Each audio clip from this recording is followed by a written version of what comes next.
my name is Nurul Ainzalila and I'm going to make an introduction for rubber industry. So let's begin.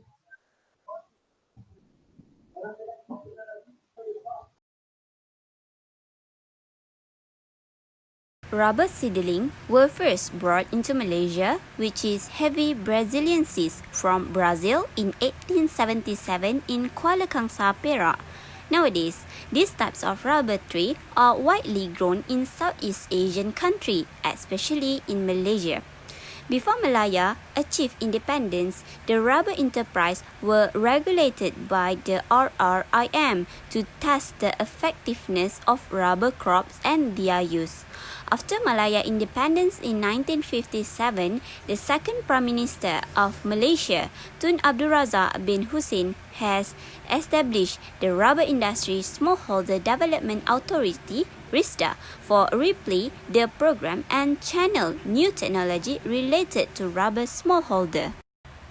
So, we go to the Malaysia weather.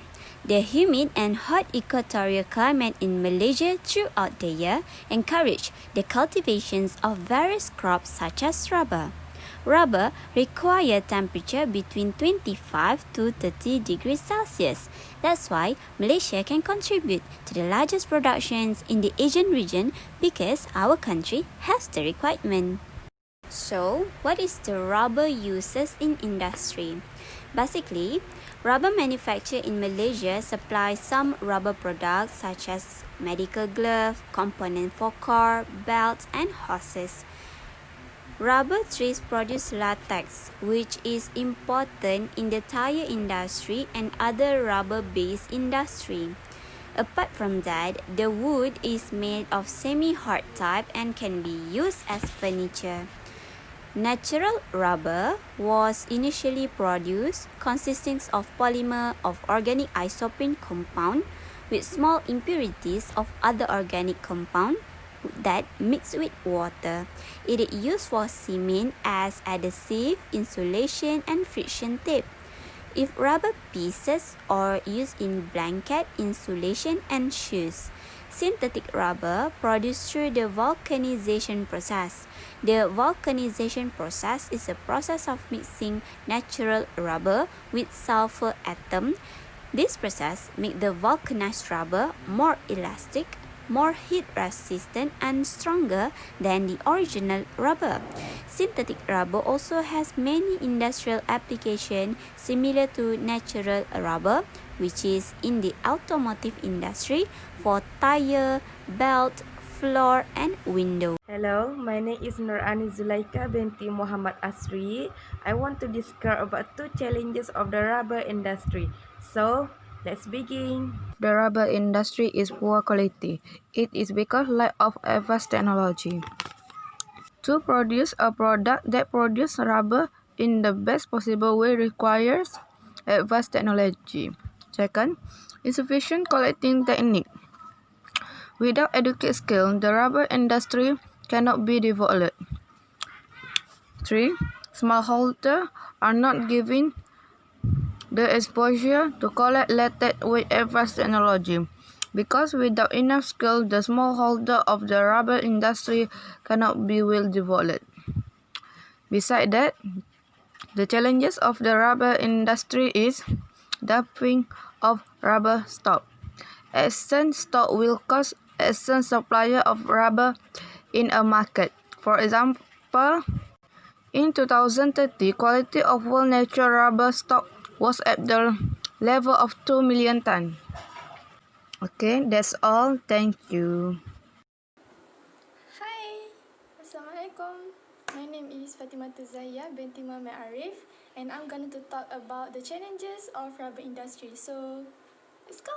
And this will cause of late initiative to improve rubber industry, of course, and this thing also will be cause lack of capital to improve the quality of the rubber industry, and this thing will lead to unable to produce high quality palm oil because other rubber based materials also cannot be produced if there is lack of initiative and capital to grow the rubber industry.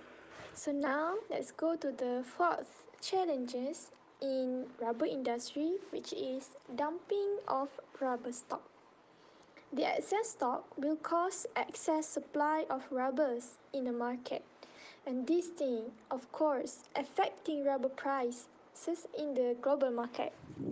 We can see clearly through our economy nowadays. When the stock of rubber excess, automatically the prices affected in the global market.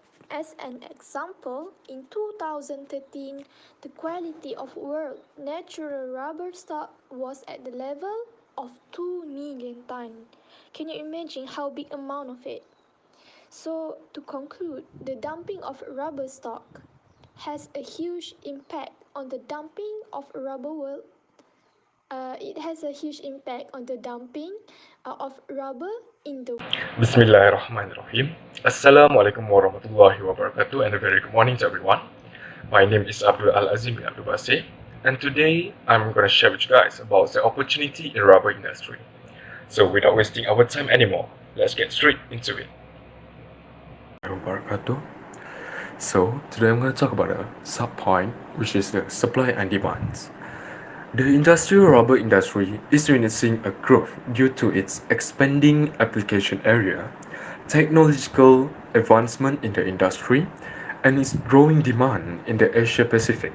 The supply and demand will become more stabilized as the market grows, which can be subjected to the growth of the automotive industry in the Asia Pacific region, which is mainly driven by the increase in automobile production. Here, I can give you guys a better example, okay? So, let's see. In the next few decades, there's gonna be a bloom of population, because as you know, every year, every single year, the human population will always increase, It's because the death rate is lower compared to the birth rate.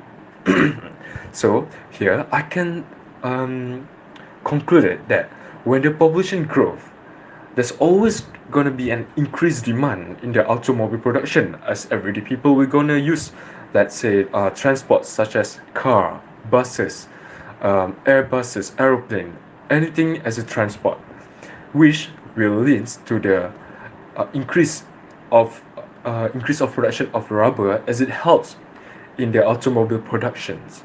So there's going to be a supply and demands.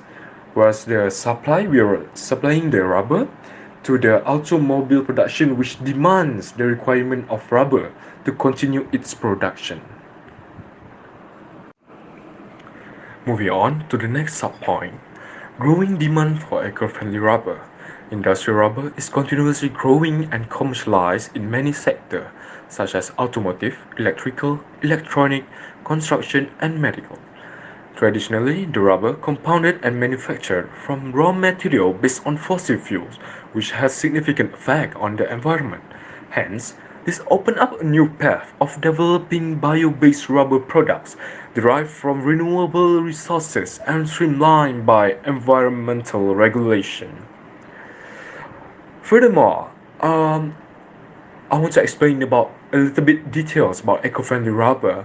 Basically, the rubber being produced right now is being compounded with fossil fuels, which directly affect the environment and cause it to be harmful to us and every living things. Yeah. So what we can do here is our next step is on developing a new opportunity for eco-friendly rubber. We can do research and development on finding a new renewable resources that will not cause any harms when being used to compound and make it the rubber product even better for daily.